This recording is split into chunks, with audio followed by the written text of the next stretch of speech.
Hello, hello, swords up, mace at the ready, and make sure that arrow tip is on fire, because today we are duking it out between dynasties, talking all about the top 10 historical empires that ruled the world. There's no real way to rank these empires, not without the internet coming for my throat, or at least starting a mass debate about the varying factoids that affect ranking. So consider this an out of order list. I'm just gonna throw things at you to start, like the caliphate, where you get 4 dynasties for the price of 1. It's also known as the Arab Empire, a political entity founded by the Muslim prophet Muhammad that encompassed most of the Arabia by the time of his death in 632 CE. Muhammad was succeeded by the 4 rightly guided caliphs, aka successors, who were selected by disputed consensus and acclamation until 661 CE. The hereditary Umayyad Caliphate then ruled until 750 CE, followed by the Abbasid Caliphate. After 900 CE, the empire began to crumble politically with the rise of rival dynasties, many of them Turkic and Persian in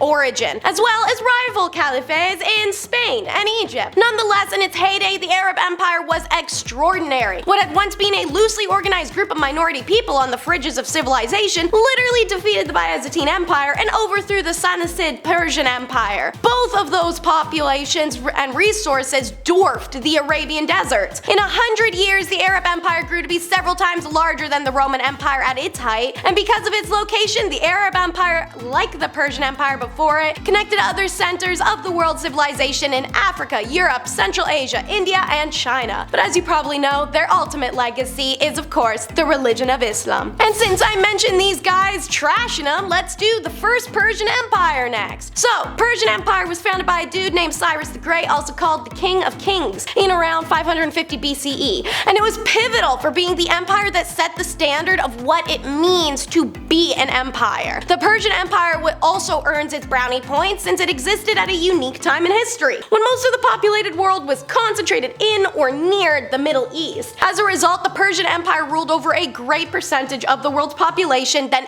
any other empire in history. For example, in 480 BCE, the empire had a population of approximately 49.4 million people, which is 44% of the global population at that time. They were also the first empire to connect multiple world regions, including the Middle East, North Africa, Central Asia, India, Europe, and the Mediterranean. It jump-started the concept of empires in places like Greece and India, and this empire ushered in a period of harmony and peace in the Middle East for 200 years, a feat that really hasn't happened since. The Persian Empire's legacy to the world in the terms of imperial ideas include a network of roads, a postal system, a single language for administration, autonomy for various ethnicities, religions, and sexes, and also bureaucracy. The Persian religion, Zoroastrianism, influenced the development of key concepts like free will and heaven and hell in Abrahamic religions through Judaism before they got tanked by Alex the Great, that is. Now, the second most spoken language on earth, we have nothing but the Spanish Empire to thank for that. The Spanish Empire covered 7.72 million square miles of land, more than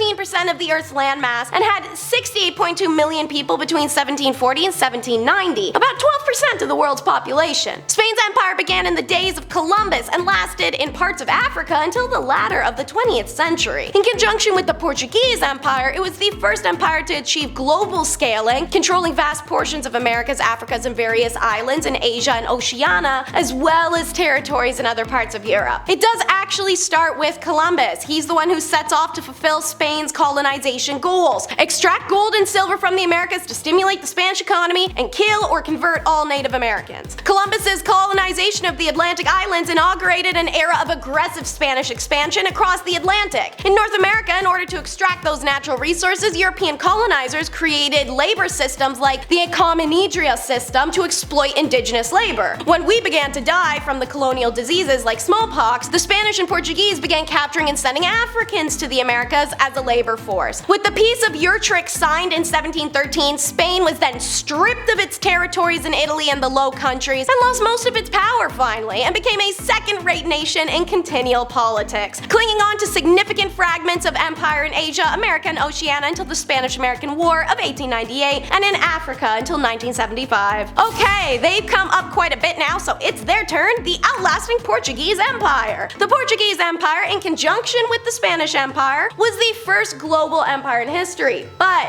they were the longest-lived modern European colonial empire as well. The empire began with the capture of of Khitan in 1415 and ended in 1999 with the handover of Macau. This empire's most valuable colony, Brazil, won its independence in 1822. Following a war in 1974 to overthrow the regime, the empire's government recognized the independence of all of its colonies except for Macau until later. Although the Spanish and Portuguese empires were administered separately, Portugal's became the subject of attacks by the Netherlands, who were engaged in a war of independence against Spain, England, and France. Unable to defend the network of trading posts and factories, the empire went into decline because of it. The loss of the largest and most profitable colony in Brazil in 1822 as independence movements swept through America was a blow from which Portugal and its empire never recovered. The scramble for Africa in the late 19th century gave Portugal a handful of African colonies that warred against the empire's hold until a successful military coup in 1974. The newly placed government immediately recognized the independence of all colonies and then finally returned Macau to China in 1999, ending their own empire. Over on the Silk Road, we got a cosmopolitan society. It's the Kushan Empire. After the Han cavalry defeated the Yuezhi clan and expelled them from China, these nomad warriors turned against their neighbors, the Yuezhis, driving them westwards from the Great Steppe. The Yuezhi then started their own long journey and eventually settled in the area occupied by the Hellenistic kingdom of Bactria in 128 BC. For nearly 2 centuries, the Yuezhi consolidated their power in that region, quietly building forces, economy, infrastructure, and culture that would be their driving force in the future. Then, around the middle of the 1st century CE, they advanced into Kashmir and then into northwest India. The Indian populace named them the Kushan Empire, and their kingdom expanded over what's now modern territory of Afghanistan, Pakistan, Uzbekistan, and northern India. Kushan monarchs adopted the elements of Hellenistic, Persian, and Indian cultures as they went, making them a multicultural, diverse, multilingual group. Obviously, this is a large part of their land claim success. They then introduced the modified Greek alphabet and minted coinage. Kushans adopted local beliefs and customs, blending Greek cult, Zoroastrianism, Buddhism, and Hinduism. At its height in the 2nd century CE, the Kushan Empire bordered both China and Parthia, acting as an intermediary on the Silk Road. The Kushans also played a significant role in the Indian Ocean trade. Hey, it's everyone's favorite nomads, the Energizer Bunny Mongols. Why call them that? Because if there's one thing they did, it was keep her going. Dudes had no idea when, what, why, where, how, or who is the word stop. They knew hundreds of languages and stop wasn't a word they could find in any of them. I could go on, but you get my point. So anyways, Mongols, the largest contiguous empire the world has ever seen, covering 9.15 million square miles of land and claiming an empire populace of over 110 million between 1270 and 1309. The Mongol Empire emerged from the unification of Mongol and Turkish indigenous tribes in 1206 CE under a very angry Temujin, aka Genghis Khan. Dude was happily chipping away at China when Khwarezmian Empire got all cocky and killed a few Mongols, and Khan's reaction? Shit man, we'll just destroy Central Asia and end the Gold Era. Although there were only about 2 million Mongols in the whole world, they subsequently conquered most of the Middle East, Russia, China, all under Genghis Khan's descendants. All because their army was so metal, they carried their herds with them everywhere and could sustain themselves off of horses' blood for months on end. Anyways, these guys do eventually crash and burn, as all empires do, and that's when the Qing Dynasty of China is founded, the last empire of China and also coincidentally a powerful one. The Qing Dynasty covered 5.68 million square miles of land,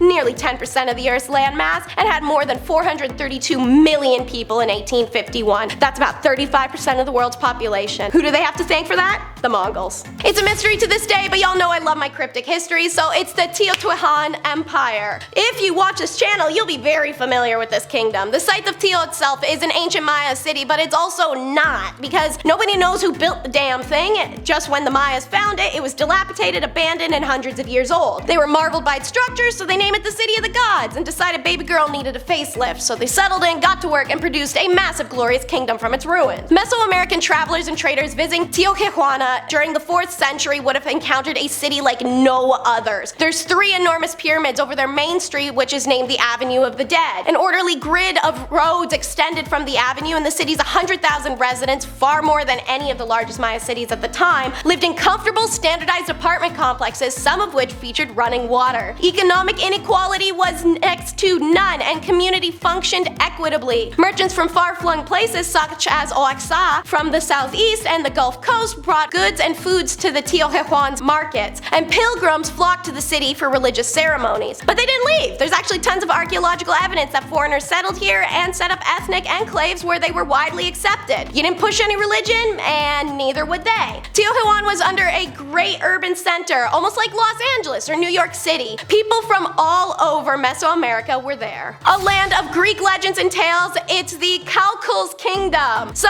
anyone familiar with Greek legends has heard of the Colchian Kingdom. This is where Prometheus got tied to the boulder, the Argonauts ventured to obtain golden fleece, Jason betrayed Medea, the princess of Colchis. Now, obviously, we can't really know if any of those stories have any reality to them, but the kingdom does. Colchis was a real ancient kingdom that had an important influence on the development of the medieval kingdom and subsequently the modern state of Georgia. The empire was once located on the eastern shore of the Black Sea. The mild climate of the Caucasus plus the extreme fertility of the region helped the Colchis develop advanced agricultural techniques much earlier than the rest of Europe. From 1800 to 1500 BC, Colchis was a urbanized center, reveling in late Bronze Age advancements centuries before the Greeks. In particular, Colchians developed skillful metalworking abilities. The bountiful harvest and skilled production of metal goods combined with their seaside location helped the Colchians become rich from trade. Naturally, such a kingdom was a prime target for conquest. So, Colchis was conquered by the Sumerians, the Scythicans, the Milesian Greeks, the Medians, the Persians, and finally the Romans, being conquered under the brilliant strategy of General Pompey. Under the Romans, the kingdom of Colchis is renamed Lazicum and the people the Lazes. No matter what, this empire, even as it changes hands, was consistent. The land was always abundant with harvest. The people would always rise up, usually unsuccessfully, to try and overthrow any non-Colchis ruler. And the third thing is the fierce mountain tribesmen would always swoop down and raid and pillage the lowlands at any second. This was always a frequent headache though. Now for a dynasty whose name you may not recognize, Liao and the Khitan Empire. The Liao dynasty of China was founded by the Khitans, a proto-Mongol people who were originally nomadic pastoralists residing in the inner Mongolia, Manchuria, and as far as the Lake Baikal in modern-day Russia. When China was disunited, its northern pastoral neighbors would on occasion capitalize on the weakness to annex Chinese territories. But after some decades of this, following the collapse of the Tang dynasty and influenced by the capital city and devised administrative systems developed by the pastoral Urgais, well, the Khitans decided to become intent on ruling rather than plundering. In 907, their ruler proclaimed himself the Khagan, and by 1938, when China was still disunited, the Khitan had wrestled control over 16 prefectures, including the area of modern Beijing, and constructing their own capital city in 1918. Inhabitants could count on relatively fixed and stable taxes rather than anything irregular, and they could also rest assured that the government would not snatch up their farmland to convert it to pasture. As the Khitan envisioned rule rather than plunder of subjugated domains, they recognized the need for written language and developed scripts. By the middle of the 10th century, the Khitan, with a population of 7,500,000, ruled about 2.5 million Chinese and traded and had diplomatic relations and were in touch with China, whose populations numbered in the tens of millions. It's last on the list, but as always, it's never the least. It's the Indus Valley Empire. The Indus Valley civilization spanned approximately 486,489 square miles throughout what's now India, Afghanistan, and Pakistan. While over 1,056 Indus Valley civilization urban centers and villages have been identified, only 96 have been excavated. Many of the towns were primarily distributed within the broad area of the Indus and Gagarahakra rivers and their smaller streams. The bigger cities, home to more than 5 million people, were Rahagiri, Harappa,